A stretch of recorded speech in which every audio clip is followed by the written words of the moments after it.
I am Kristen Kelton, and I've been a 712 science teacher for 28 years, mostly in Wyoming. Currently, I teach biology, chemistry, AP chemistry, and physics, and I serve as the science department chairperson. I have a BS in biology and a Master of Arts in Education, Secondary Science. I am working on a Master of Science in Chemistry to be a concurrent enrollment chemistry teacher. Effective communication in teaching is critical to classroom management, student achievement, and relationship building, as well as a sense of community. Working together leads to a safe environment as we shift the focus from competition between students to supporting each other's learning.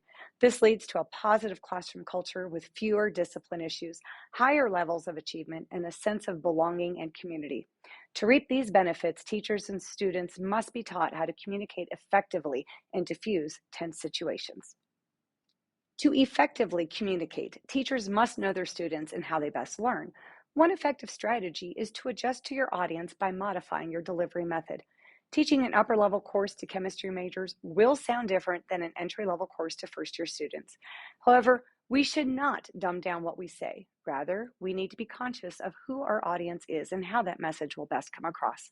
I once worked with a professor who spoke with such high vocabulary and long winded sentences that I often had no idea what he was saying. I was frustrated. Thus, we need to find ways to adjust to our audience so that our message is understood while honoring necessary content, language, and concepts. We often equate communicating with speaking, but a significant aspect of communication is active listening, which requires us to listen to what the other person says instead of formulating a response, interrupting the speaker, or responding immediately. When we interrupt and respond too quickly, it is evident we did not listen. We damage established relationships and create a negative environment. Sometimes a response is not necessary. Some people simply need to be heard.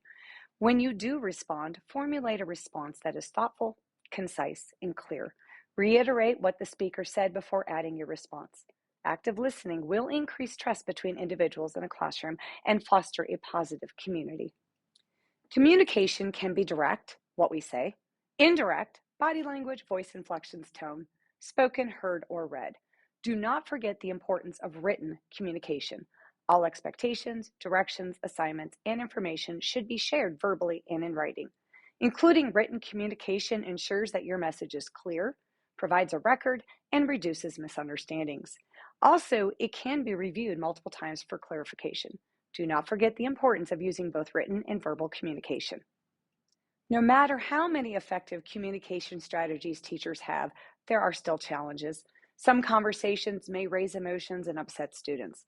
Educators work hard to foster positive relationships and do not want to damage them. Before having challenging conversations, teachers need to build trust. Transparency enhances the sense of trust, so be clear in your communication and intentions. Active listening and using appropriate body language during tough conversations will help reduce tensions. If a confrontational situation arises, breathe and calm your emotions so you can handle the situation appropriately. Truly listen to the student. Do not interrupt. Pause before responding, then begin your response calmly by acknowledging the student's feelings and message. Beware of your body language. Do not point, act threatening, or invade their personal space. Volatile situations may arise between students. Teachers should be aware of the happenings within the classroom and intervene early in the escalation process by remaining calm, using a soothing voice and appropriate body language. Either address both students at one time or separate them and address them individually using the effective communication skills we have discussed. Give each an opportunity to explain while you and the other student actively listen. Reiterate what each student said while acknowledging emotions and asking for clarification. Attempt to compromise and find a solution together. Communication issues also arise in online classes as there are no face-to-face interactions. We can overcome these challenges by using technology and written communication.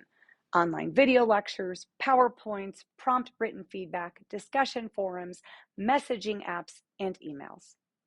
Effective communication in the classroom promotes a positive environment and higher achievement, but it must be taught and practiced by both students and teachers. Knowing your audience, actively listening, and using oral and written forms of communication are 3 effective communication strategies.